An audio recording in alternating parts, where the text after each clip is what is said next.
Hello friend, গরম পড়ে গেছে, একটু বাড়িতে কুলের আচার বানাই। তো কুলের আচার বানাচ্ছি, তো ভাবলাম তোমাদের সাথে একটু শেয়ার করি। বলো, দেখো এই গরমে বলে একটু কুলের আচার হলে কী মজা লাগে, গরমে তো বসে বসে খাবো। তো দেখতে থাকো আমার কুলের আচার, একদম অল্প মশলা। আর আমি ভাই একটু শর্টকাটের জিনিস বানানোই বেশি পছন্দ করি, একটু মশলা কম মশলা দিয়ে যে কোনো জিনিসই। তো তোমাদের সাথে শেয়ার করলাম, যদি ভালো লাগে তাও দেখবে, আর যদি ভালো না লাগে তো কী করবে বলো, দেখো একটু। সবাই তো বেশি মশলা পছন্দ করে না, আর আমিও অতটাও পাকা রাঁধুনি না। দেখো একটু কীরকম করে বানাচ্ছি আমি কুলের আচারটা। যদি কোনো ভুল টুল হয়ে থাকে আচার বানানোর রেসিপিতে তো কমেন্ট করো, সেইভাবেই বানাবো। কিন্তু আমার এরকম করে ভালো লাগে, বেশি শুকনো কুলটা আচার বানাইলে আবার কী হয় বলো তো, দাঁতের মধ্যে লেগে যায়। এইভাবেই আমি বানাই। দেখো পুরো ভিডিওটা দেখো, স্কিপ করবে না। মশলাটা ভাজা হয়ে গেছে, লঙ্কাটা কিন্তু ভাজা হয়নি, তো লঙ্কাটা এর জন্য আরেকটু ভেজে নেব। দেখো কুলের আচারের মশলা আমাদের কী কী আছে, সবই আছে যা দিতে লাগে। গরম দারচিনি, লবঙ্গ, ধনে, জিরে। এখন আমি গুড়টা একটু জাল করে নেব, কারণ গুড়টা জাল করে নিলে কী হবে বলো তো, একটু হালকা গরম জলটা হলে গুড়টা গুলে মানে গুড়ের ভিতরে যে নোংরাটা থাকে সেটা সব বেরিয়ে যাবে। এই জন্য দুধটা একটু গরম জলে একটু দিয়ে ঠান্ডা করে ছেঁকে নেব। দেখতে থাকো।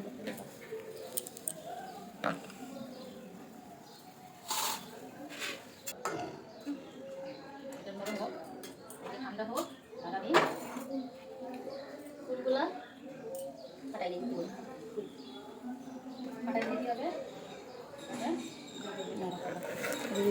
গুড়টা হইতে থাকবে আর আমি কী করবো, এই ফুলগুলো দেখতে পাচ্ছ, ফুলগুলো কিন্তু ধুয়ে একদম পরিষ্কার করে গুড়টা ছাড়িয়ে রেখেছি।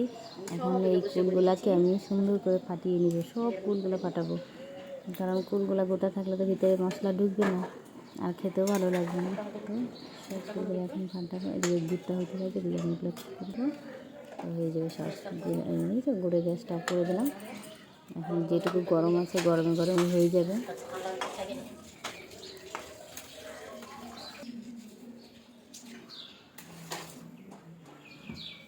যে মশলাটা আমি ভেজেছিলাম সেটা গুঁড়ো করা হয়ে গেছে। দেখো গুঁড়োটা এত শুধু সেন্ট না, মশলা ফুলের মশলার সেন্ট শুনে মনে হয় আচার বানানো হয়ে গেছে। শুনলেই মনে হয় খাই। আমার তো খাই আচারের প্রতি ইন্টারেস্ট একটু বেশি, আমাদের কীরকম খাই না।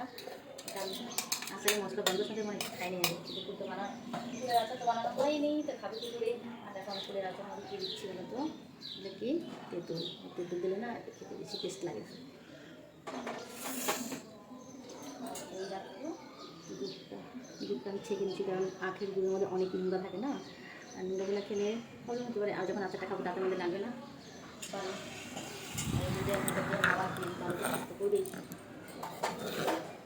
এখন আমি আচারটা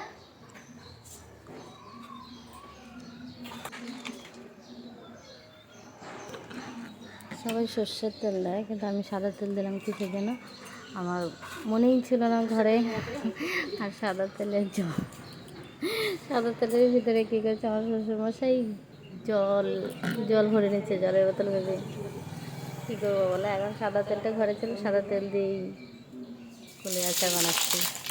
এখন দোকানে আনতে যাওয়ার সময় না। নিজের সংসার ভাবলে তো হবে না বলো, বাড়িতে আছি চারজন মানুষ, চারজনের কথাই ভাবতে লাগবে।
যেহেতু কুলটা পুরা শুকানো না, আধা শুকনো না, কুলটা কিন্তু বেশি ভাজাই যাচ্ছে না, মানে কীরকম বিগেল বিগেল হয়ে যাচ্ছে। তো বেশি ভাজবো না, দেখতে পাচ্ছেন কীরকম বিগেল বিগেল হয়েছে। কিন্তু এই কুলটায় না আচার করলে না আমার খেতে ভালো লাগে। মানে যেরকম শুকনো কুলটা কী হয়, ভিতরে মনে হয় রসই থাকে না, সব শুকিয়ে যায়। কিন্তু এই কুলের আচারটা খেতে সেই টেস্ট লাগে।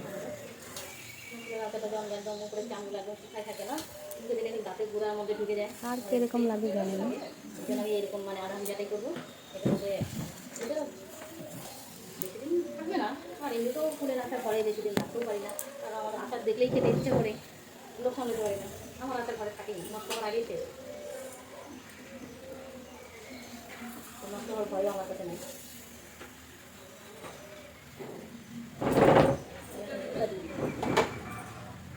যে দুধটা ছিপে রেখে দিয়েছিলাম দিয়ে দেবো, দুধটা দিয়ে এখন জানবো।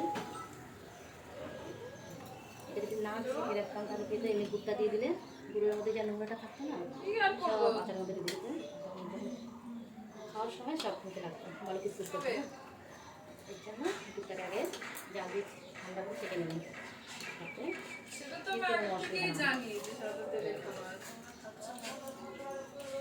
আজকে যাব না, এখন বলার মাত্র কি আসা যায়?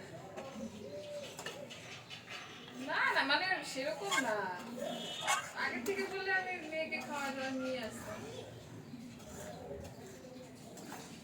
তাহলে কি প্ল্যান করলা?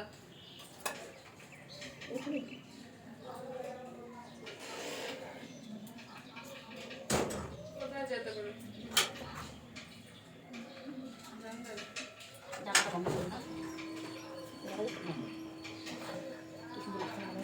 আশি করে যাবো।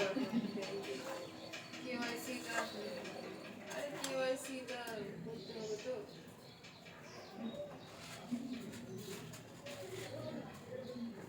তোমরা কোথাও যাচ্ছ নাকি আজকে?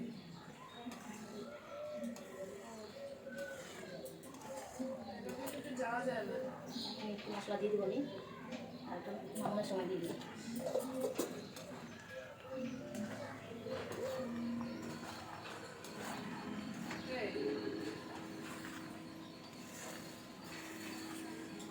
মা ছিল না? বার হওয়ার আগে শেষ নাকি? দেখ করার আগে শেষ, তোমার কি হয়ে গেছে না? শেষ হয়ে গেল না?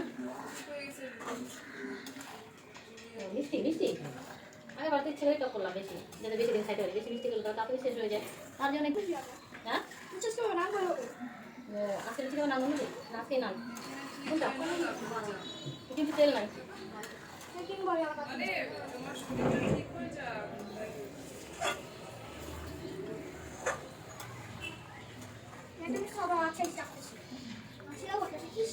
কি হয় টক না হয় তাহলে হবে? গরমের মধ্যে বসে বসে খাবো, টক আর হবে না। আমি তো ভাবতেই এখনই জিভে লাল চলে আসতেছে। এটা রোদ বেশি হবে, আর বুঝলো মশাও খাচ্ছে আমাকে। এই মা মশাটা মরে বললো না, এটাই বলে যে মরণ যদি না থাকে কেউ মরতে পারবে না, হাতে লাইগেও বললো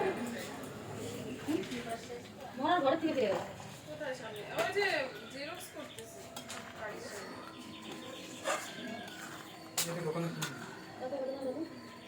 আর যাবো না।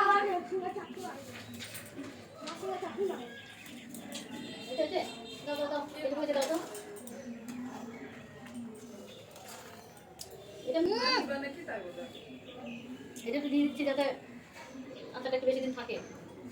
লেবুর রস দিলাম। তুমি কিন্তু দুষ্টামি করতেছো, আমি কিন্তু গরমটা দিয়ে দিব, তারপর বুঝতে পারবা কেমন লাগে। কত দাঁড়ায় হয়ে গেছে আমার মতন। আর একটু মশলা দিয়ে দিই, নামানো গ্যাস অফ করে দেবো। আর ওই যে দিয়ে পরিষ্কার করো, জল দেওয়া না থাকে এটা মুছে ন্যাকড়াটা দিয়ে সুন্দর করে বাইরে ফেলে দাও নদীতে সব। আমার হয়ে গেছে, নামাই রাখি। দেখো কি সুন্দর লাগছে না আচারটা দেখতে এখন? সেই আমার তো দেখেই খেতে ইচ্ছা করছে। দেখো কালারটা, ওয়াও দেখছো যেরকম প্রথমে দেখা গেছে কিন্তু সেরকম না। আচারটা রেডি হওয়ার পরে দেখো খুব সুন্দর লাগছে কালারটা, দেখেই মনে হচ্ছে আমি তো মনে হচ্ছে একটা বড় বাটির মধ্যে করে নিয়ে খেয়ে নিই। দেখো এভাবে বানাবে, খেতে আশা করি খারাপ লাগবে না। দেখো কত সুন্দর, আর একটু ঝোল ঝোল রেখেছি কারণ ঝোল ঝোল আচারটা না খেতে বেশি টেস্ট লাগে। এখন তো গরম গরম তাই বেশি ঝোল ঝোল লাগতেছে, ঠান্ডা হলে একটু এরকম থাকবে না আশা করি। দেখো টাটা বাই রাখি, আর ভিডিওটা পুরোটা দেখো।